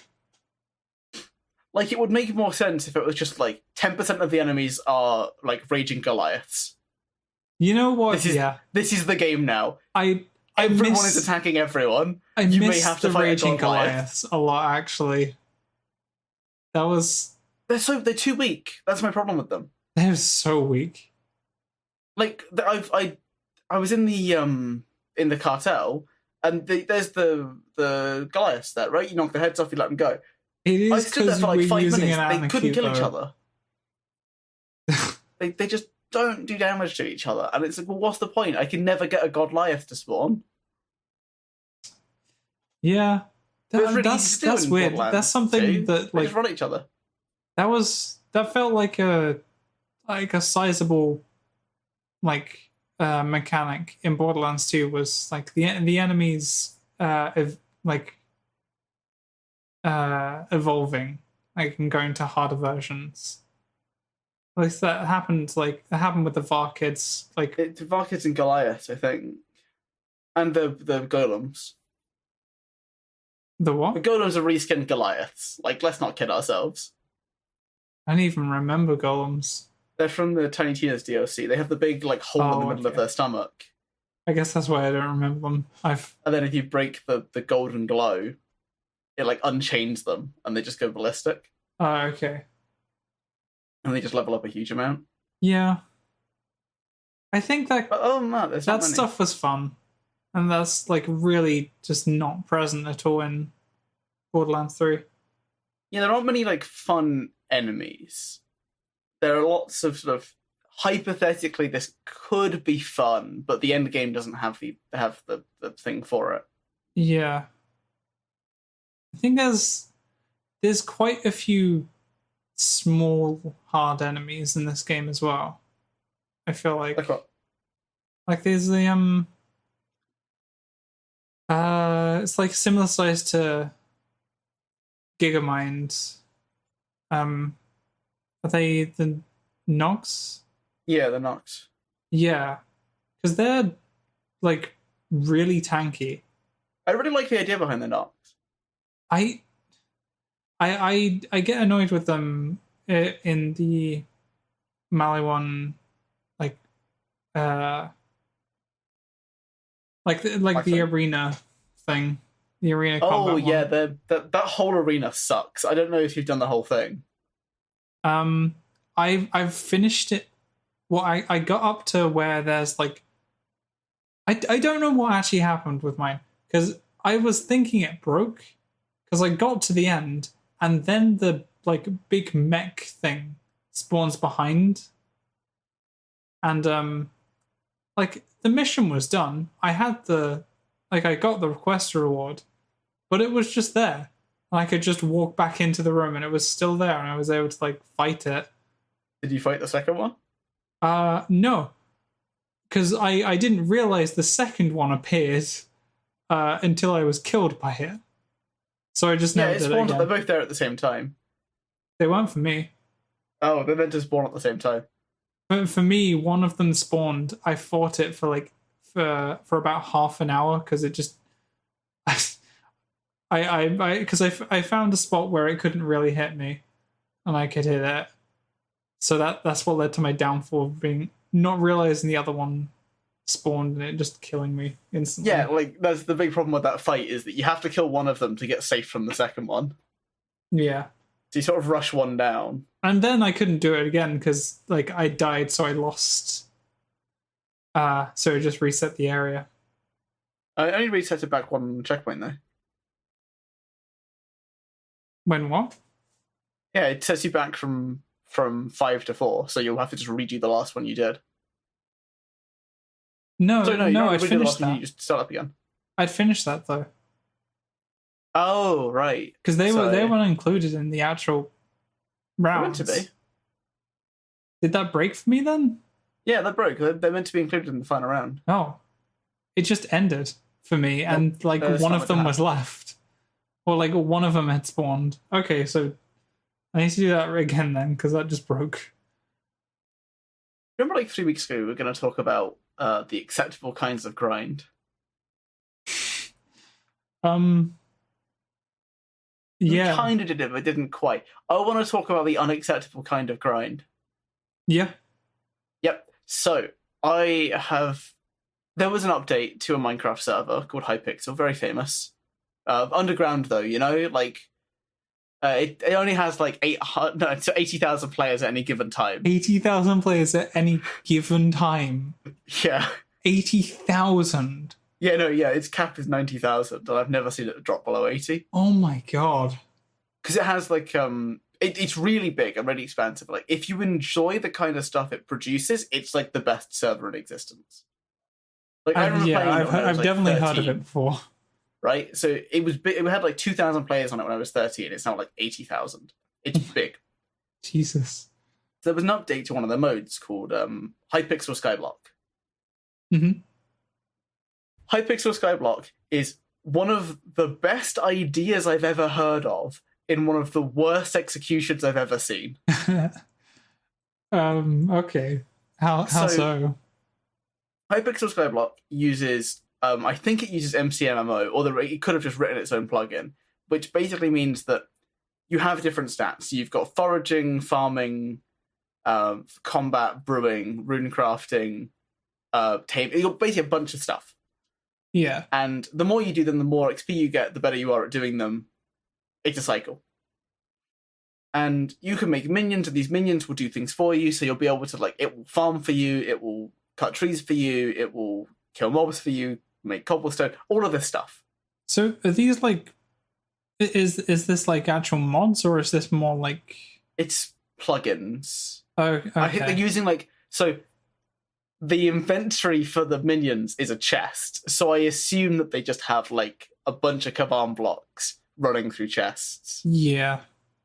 I was gonna say, because I haven't like ever actually heard of like there being big mod servers. It's not a mod server. It's all vanilla. Okay.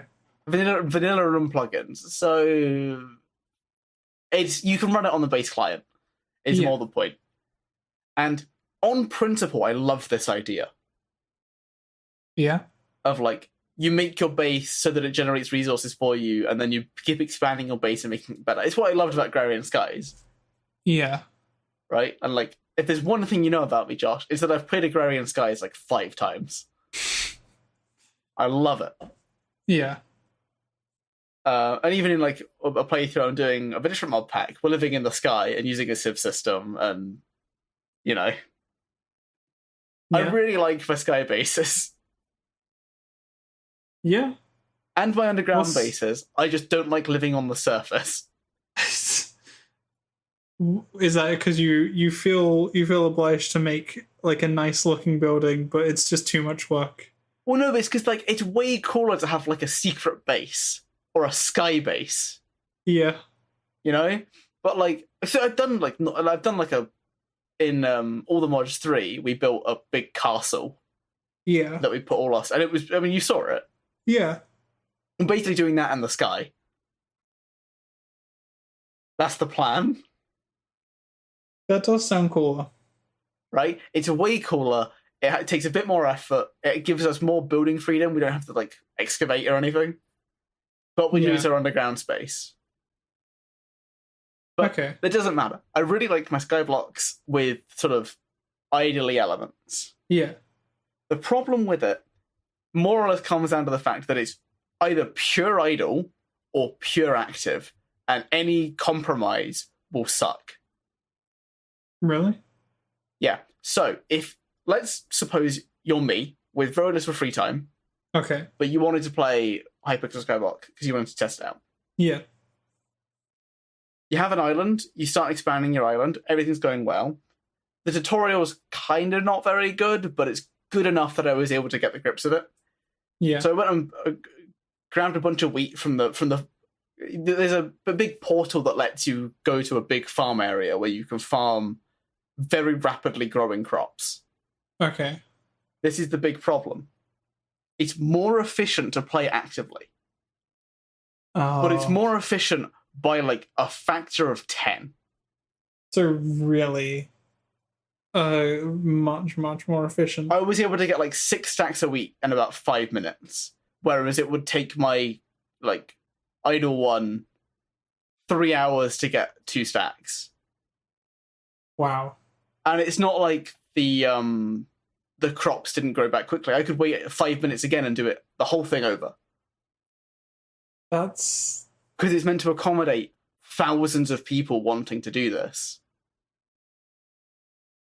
Oh, so this is a communal thing. Well, it's not communal because you don't grow them. Like, it basically spawns in fully grown wheat crops every so often. Okay. And when you go to the specific farming area, it puts you in like a sub-server. Okay. It's very clever in how it does it. There's never like 80,000 people in one world at a time. Yeah. It's all broken down into like servers of servers. Yeah. That's how Warframe does it too, but Warframe is like a dedicated client and not Minecraft. It makes it a little bit less impressive.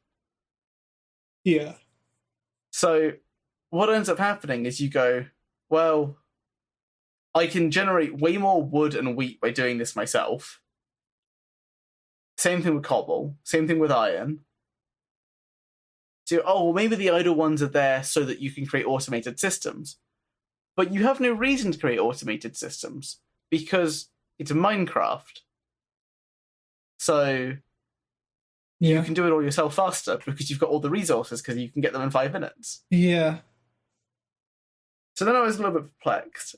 And I was sort of like, so either I play this pure idle and take like 8 years to do it, or I play this active and hate my life. Yeah, that seems there's no challenge. A bit weird.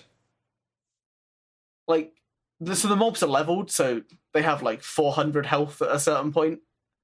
But your weapons do a huge amount of damage because they're just admin weapons, essentially. Okay.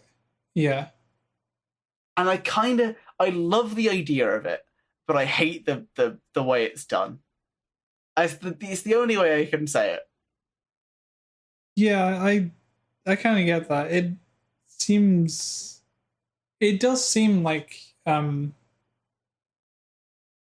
any sort of idle gains in Minecraft definitely seems to be. Well, it seems like there should be some sort of worthwhile, automated system worth going for. I mean, you can see it best in like mod packs, right? You've played a couple, yeah, right? So since like 1.6.4, there's been like automated ore generation. I mean, it's gotten absurd at the time. Like, it used to be you had to make a relatively complex system to generate a few ores. By relatively complex, I mean 3 machines and a couple of wires, and then like you could basically do it all with thermal expansion and ex nihilo. Yeah. Now it's sort of the Civ system's slightly more complex, but it's way better. Like, we did the maths and we can generate like 8 gold a minute minimum. Okay. And we only really thought about this because we found out you can feed the Civs golden apples and they work 4 times faster. Huh. Wait, does that work out being better then? It's never worth doing because a system that would feed it golden apples takes at least 2 blocks. And in those 2 blocks, you could just build 2 more Civs. Okay. But you then still have to get the apples and like, that takes more than 1 block. Yeah. So it's always worth just putting more Civs in. Okay. Because they'll generate more ore. Yeah. That's just how it is. But other than that, like, mod packs have always done this, but they've always had something to go for. Like, you get the ores so you can build a reactor so that you can power more ore generation so that you can get, like, really powerful armors and build whatever you want and do all this stuff. Yeah. There's a progression. But there's none of that in this Hypixel one. It's like, I know for a fact that I could get, like, a couple stacks of iron with relatively little difficulty and that I'd have nothing to do with it. Because even though they've put in this, like... So there's an axe you can make, which I've made, which takes 27 iron to make because it takes iron blocks. Yeah. It's still not really worth anything because I don't want the wood for anything because I don't have a reason to build anything because you never have a reason to build anything on your platform because you can get it all better manually elsewhere. Yeah. So I'm just legitimately confused what the purpose is. Because there's this big park area where you can mine wood. I guess chop wood. And you can build portals to it from your base. So you don't have to walk there, which is like, fine, whatever. But that clearly wants you to go and do it then. Yeah. So now your, like, auto wood choppers aren't very good. Because I can generate stacks of wood in 10 minutes that it can generate in hours. Yeah. The whole system has this problem. Would you say this is just more like an issue of balancing the two, or? I think it's just like a design philosophy that I don't get. You know? Okay. Like, I think it's for people who just want to do a menial task and make some progression. Yeah. Like, I can see that being a Viscera Cleanup Detail and Trucker Simulator are games that I own and do play.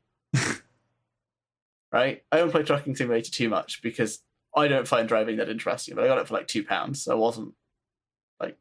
Yeah. I wasn't crippled by this purchase. Yeah. And I enjoyed it enough. I liked the management aspect of it more, and there isn't a huge amount of management.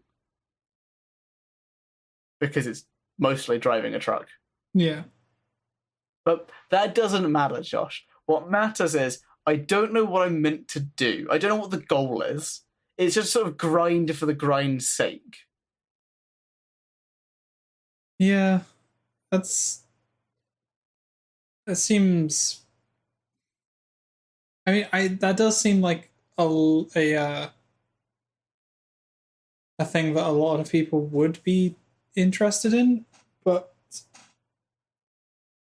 I think it works much better in like mod packs.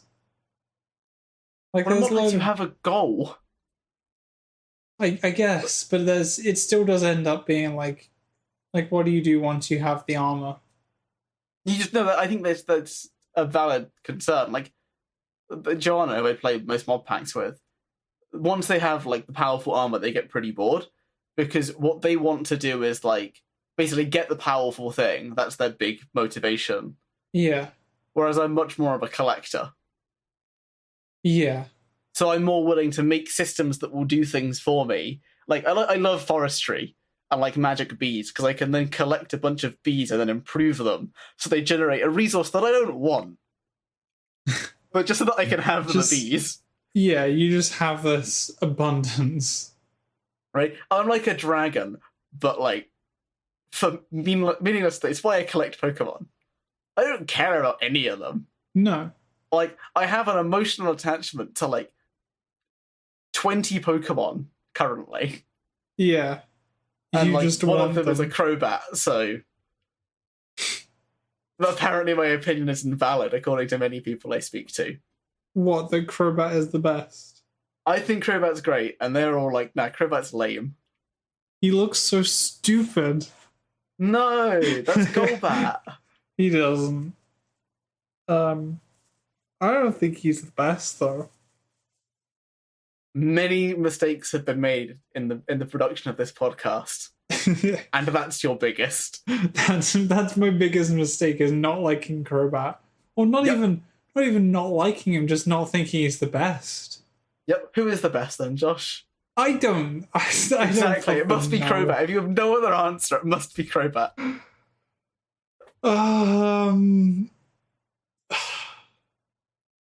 I guess I like my Fennekin. Oh no! I hate how many people like Fennekin because I absolutely despise them. You absolutely despise them? Yeah, Greninja gang for life. Greninja's good. He's great. He's the best starter of that generation. Yes. I mean, he might objectively be the best in like terms of stats. No. I mean, like, first of all, I think he is, but second of all, he's great. He's so good. He's so cool. In all stages, I'm like, that's a cool dude. I look at Fennekin, I'm like, well, that's like a shitty fox. And then I look at Delphox, I'm like, that's an even worse fox, but now it's wearing a dress. Yeah. It's fine. Look, it's the one I chose, and that's why. Stupid fire types. Stupid fire types always getting the most attention. It was the one generation they didn't get the most attention. In fairness, everyone liked Froakie more. Yeah. He's so cool. I don't know what your problem is. It's his tongue. No, it's a scarf. It's his tongue. It's so weird. It's a scarf, and it's so cool. Oh, I do like it a lot more thinking about it as a scarf than a tongue. Yeah, like if you see it as a tongue, it's weird. If you see it as a scarf, it's cool. Yeah. I do like Greninja's design. Yeah, it's the best design out of all of them. And then I really like Chestnut. It probably gets really the least unpopular attention opinion. out of it. Chestnut's great. Like, he's super underappreciated. I don't even know what he looks like. That's how little attention I've paid to it. Okay, right. I'm going to describe it to you, and then I'm going to show you a picture of it. We're going to see if we see the same thing. Okay. So, it's basically a really... like it's a buff squirrel. A buff with squirrel. a lizard tail who's wearing a shell. He's basically a turtle. It's a turtle that has a big... He stands on two legs, and it looks like he's wearing a poncho. This was the worst description I could come up with that is technically accurate. Okay, I guess I'll see. I've sent you a picture. Okay. Look at him. Gorgeous. That's not what I was imagining. He's got 3 fingers. He has. Yeah, he's really clunky. He's kind of terrible. But he looks okay. Yeah. That's fine. I like how he looks more than I like how Fennekin looks, but I will concede that Fennekin is probably better. Yeah. I just hate the stick. Yeah, but you hate every single one that has a stick. You hate Farfetch'd as well. Yeah, I do. Why do they evolve with a stick? Huh? Why do they evolve with a stick? They just pick it up along the way. What if I've only ever used them in a desert? Look, they're smart. They're using tools, okay? But it's so dumb. And why is it mostly male? Sorry? Why is Delphox mostly male? I didn't know that was a thing. Yeah, 87% of Delphoxes are male. Whoa. I had no idea. How do you like it now? How do you like it knowing that the one you thought was probably a female is very much not? Fine. I mean, it subverts expectations, but yeah, it does. I mean, who am I to judge? I'm really prejudiced against Pokemon. It's like the one. If given the option between male and female, I would always pick a female Pokemon. You always pick a female Pokemon? Without a question. There is very few Pokemon I would pick a male of. Yeah. Yeah, I think Chestnut is one of the only ones. Because it looks like a dude. It does. What about a Machop?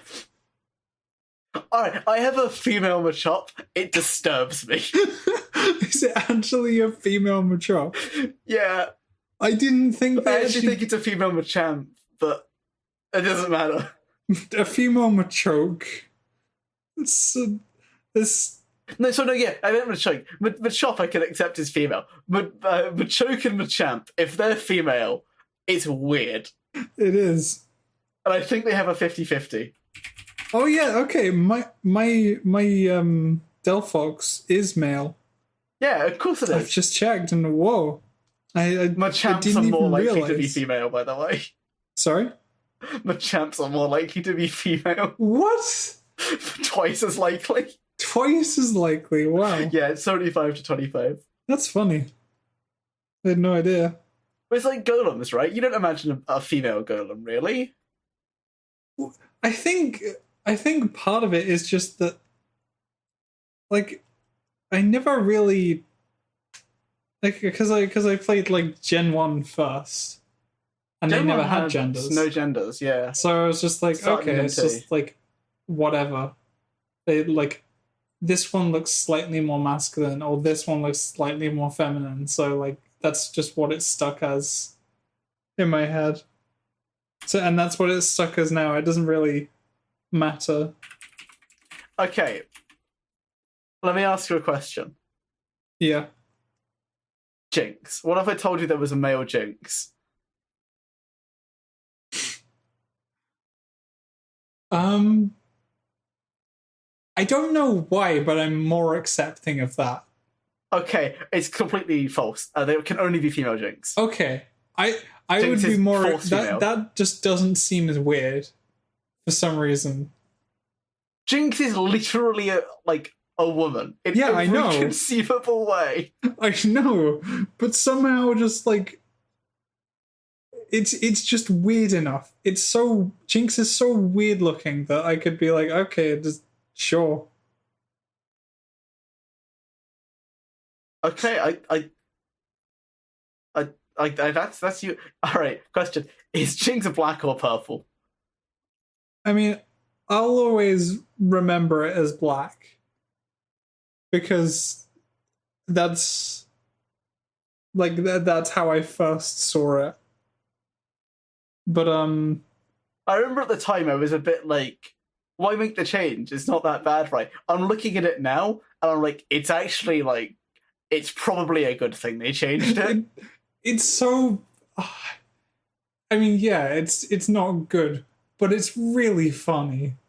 It's really funny that it was like that. Okay, it's really funny, but at the same time... it's like, yeah. Jinx looks fine purple. Yeah. Like, I think I'm not super broken up by it. No. I think in the manga it probably looks fine, because like it's still black and white anyway. Oh, okay. Yeah, it just fits in. Purple is black and in black and white. Yeah, I mean, that's just how it's gonna be. Yeah. I can't think of any other Pokemon that I'm sitting here and being like, well, what one would be weird if it was male or female? Mr. There Mime? aren't many. Mr. Mime. Okay, Mr. Mime is a horrifying creature. It's in the same realm as Jinx for me. No, Mr. Mime is not even close to the same realm as Jinx. Jinx is less terrifying. But it's like this, they're both like, it's in the same kind of world. Weirdly enough, I'm fine Mr. Mime having the 50-50, but like, Mr. Mime is a terrifying creature that I don't think should exist. Yeah. Yeah. Why? It should not exist. Yeah, but is there like... Yeah, well, what's wrong with it? I don't see the problem. Okay. First of all, I know you see this problem. Look at it. There's nothing wrong. Look at his happy little face. What's he gonna do? God, I just... The worst part is... His hands are so, like... Oh.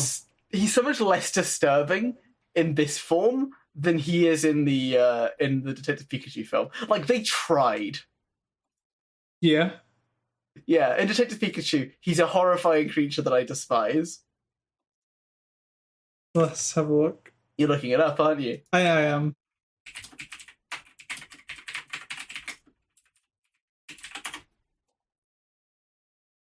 Have you found it? I have. Tell me. I'm right, aren't I? Why did they do this? I think it was intentional. It's got to be, right? It has like some of the best jokes in the film though. Because they interrogate it, but they have to mime it. Yeah. Oh yeah, I saw they showed it in the trailer. Oh, a lot of them. It's my. He's very expressive. I need you to see this as well, because of course this was going to be in here. Oh my god! It's a picture of the Joker. He lives in a society. Oh, shut up! I really like Batman and Superman when I'm watching them. I mean, I like Superman in general, but like, I absolutely hate Batman when I'm not actually consuming their media. Yeah. Yeah. Why is that? It's the fans. It's the same reason I think the Beatles sucks. The fans. I can understand that. It is a really annoying part of that with that IP. Yeah. But do you know what's great about our IP? What? Well, our IP has 2-hour episodes, and this is about 2 hours. So we get to leave it on Mr. Mime. Oh no, we're leaving it on this. Oh my god, it's Kirby, Mr. Mime. It's so. Oh, I hate it. He's so terrifying. I wonder what we're gonna leave the last episode on. Mid-sentence.